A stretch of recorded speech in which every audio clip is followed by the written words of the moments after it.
صحیح بخاری میں حدیث ہے، نبی علیہ السلام فرماتے ہیں میں نے خواب میں دیکھا کہ میں نے یوں تلوار لہرائی ہے تو اس کا اگلا حصہ ٹوٹ گیا، تو میں نے اس کی تعبیر کی ہے کہ احد میں ہمیں تکلیف پہنچے گی، اور پھر میں نے دوبارہ تلوار لہرائی تو وہ اپنی اصلی حالت میں واپس آ گئی، تو اس کی تعبیر میں نے کی ہے کہ اس تکلیف کے بعد پھر اللہ تعالیٰ ہمیں راحت دے دے گا۔ ظاہر ہے کہ پھر الٹیمیٹلی شکست جو ہے وہ فتح شکست میں بدلی، اور پھر شکست سے دوبارہ سے سروائیول تو کم از کم ہوگی، اگرچہ کئی انصاری اصحاب جو ہیں وہ شہید ہوئے، مدینے کا کوئی گھر نہیں بچا تھا جس میں میت نہ ہو، ایک غم کا عالم تو تھا۔ مہاجرین میں سے بھی حضرت حمزہ بن عبد المطلب، ان کا غم ہی رسول اللہ کے لیے بہت بڑا تھا، وہ آپ کے بھائیوں کی جگہ بھی تھے اور چچا بھی تھے، دودھ پیتے، رضاعت کا رشتہ بھی تھا ان سے، بھائی والا بھی، آرمی چیف بھی تھے، بدر میں بھی احد کے اندر بھی، تو حضور کے لیے وہ بھی غم بہت تھا۔ حضرت حمزہ بن عبد المطلب کا غم اتنا بڑا غم تھا کہ صحیح بخاری میں ایک پورا چیپٹر ہے غزوہ احد کے چیپٹر کے اندر نا، اس کا عنوان ہی ہے حضرت حمزہ بن عبد المطلب کی شہادت، اور اس میں وہ لمبی حدیث ہے واشی کے بارے میں۔ دو تابعین جو ہے وہ واشی کو ملنے کے لیے جاتے ہیں، وہ شام میں شفٹ ہو چکے ہوتے ہیں، اور ان سے جا کے حضرت حمزہ کا قتل کے بارے میں پوچھتے ہیں، تو واشی بتاتے ہیں کہ جی میری یعنی ڈیوٹی لگائی گئی تھی جبیر بن مطعم کی طرف سے۔ خیر وہ جبیر بن مطعم بعد میں وہ بھی مسلمان ہو گئے، وہ بھی صحابی ہیں، اور ہند جو بیوی تھی ابو سفیان کی، اس نے اپنے باپ کا بھائیوں کا بدلہ لینا تھا، تو وہ کہتے ہیں میں ایک پتھر کے پیچھے چھپ گیا اور میں انتظار میں رہا کہ میں موقع ملتے ہی، سامنے آ کے وہ نہیں لڑا، اس نے چھپ کے جو ہے نا وہ نیزے کا وار کیا، اور وہ کہتے ہیں ناف والی جگہ پہ میں نے نیزہ مارا اور وہ آر پار ہو گیا، اس کی وجہ سے حضرت حمزہ کی ڈیتھ ہو گئی۔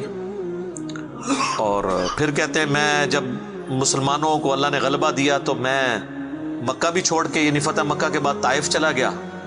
طائف میں نے سکونت اختیار کر لی، تو بالآخر طائف میں بھی اسلام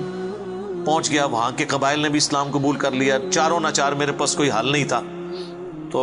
مجھے میرے ساتھیوں نے کہا کہ رسول اللہ معاف کرنے والے ہیں، تم حضور کے سامنے پیش ہو، اللہ تعالیٰ تمہاری غلطی معاف کر دے گا، تو میں بھی ان لوگوں کے ساتھ چلا گیا۔ اب وہ نبی علیہ السلام کے سامنے پیش ہوئے، صحیح بخاری کے الفاظ ہیں کہ نبی علیہ السلام نے پوچھا واشی کا یا رسول اللہ واشی ہوں، قاتل حمزہ کا یا رسول اللہ۔ آپ امیجن کریں، آپ فرمایا کہ واشی تیرا جو یہ عذر ہے میں اس اعتبار سے اسلام قبول کرتا ہوں، لیکن کیا تم یہ کر سکتے ہو کہ مجھے اپنی شکل دوبارہ نہیں دکھانی؟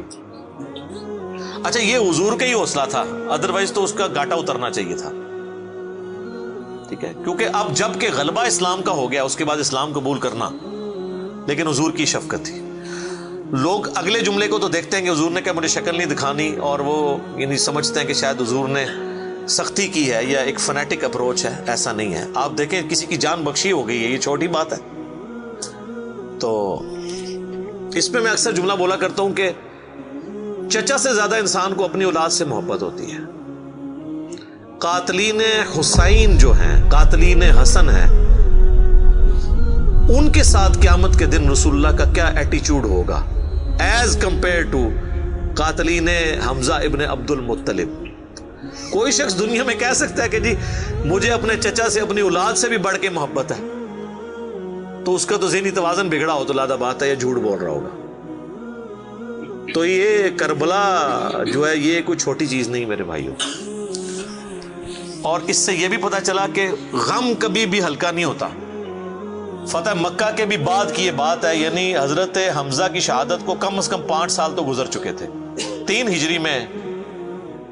غزوہ احد ہوئی ہے اور 8 ہجری میں فتح مکہ، اس کے بھی بعد کا واقعہ ہے یہ، 8 کا بھی ہو سکتا ہے 9 کا بھی، چلو کم از کم بھی 5 سال۔ کسی نے حضور کو مشورہ نہیں دیا کہ سوگ تو 3 دن تک ہوتا ہے، لیکن یہ سوگ حمزہ نہیں تھا، یہ غم حمزہ تھا۔ ہم اختلاف کرتے ہیں سوگ حسین سے، غم حسین تو قیامت تک جاری رہے گا، جس میں یہ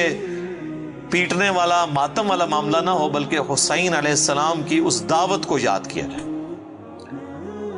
خیر حضرت وحشی کہتے ہیں، ظاہر ہم تو ان کا احترام سے نام لیں گے، صحابی تو ہیں، وہ کہتے ہیں کہ مجھے پوری زندگی اس بات کا غم تھا اور میں اللہ سے دعا کرتا تھا کہ اللہ مجھ سے نہ کوئی بڑا کام کروانا ہے۔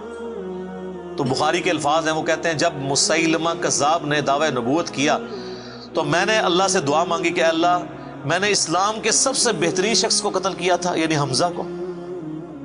اس میں کوئی شک نہیں ہے، میرا تو اجتہاد ہے،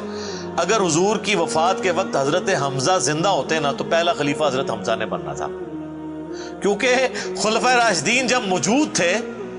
جب تک خلیفہ راشد نہیں وہ بنے تھے ابو بکر، عمر، عثمان و علی، ان کی موجودگی میں بھی حضور نے اپنا آرمی چیف حضرت حمزہ کو بنایا ہوا تھا۔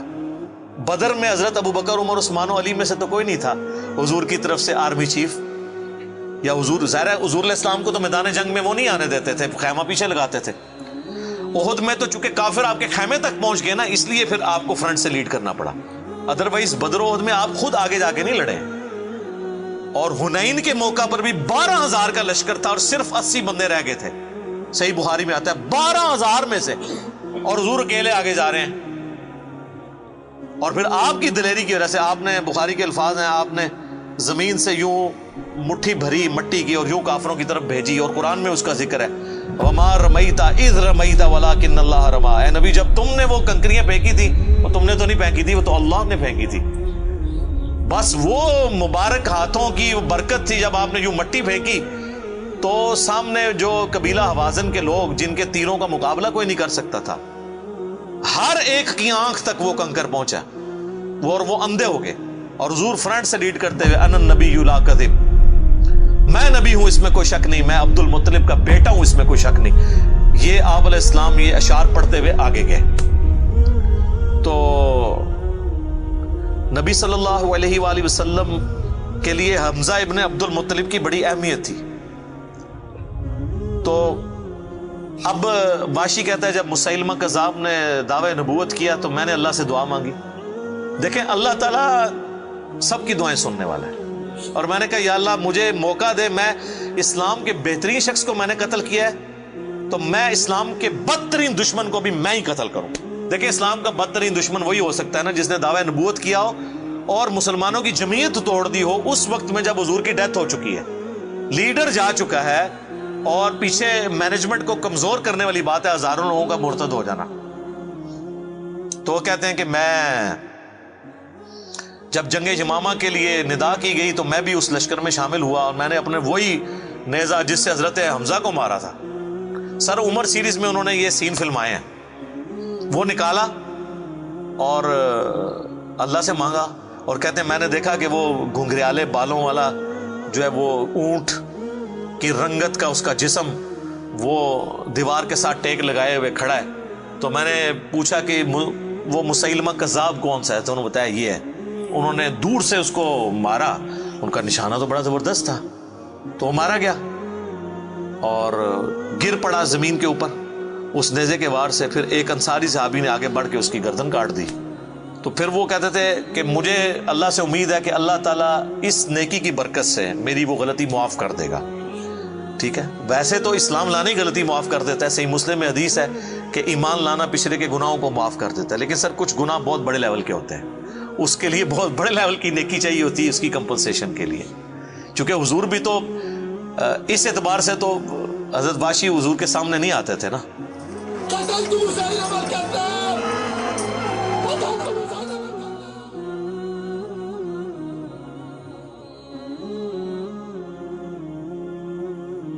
اور یہ کتنی بڑی ان کے لیے تکلیف دہ چیز تھی کہ جس نبی کا کلمہ پڑھا ہے وہ کہہ رہے ہیں مجھے شکل نہیں دکھانی۔ آپ اس تکلیف کو سوچ سکتے ہیں۔ ہاں اب میں یہ سمجھتا ہوں، اللہ سے امید کرتا ہوں کہ قیامت والے دن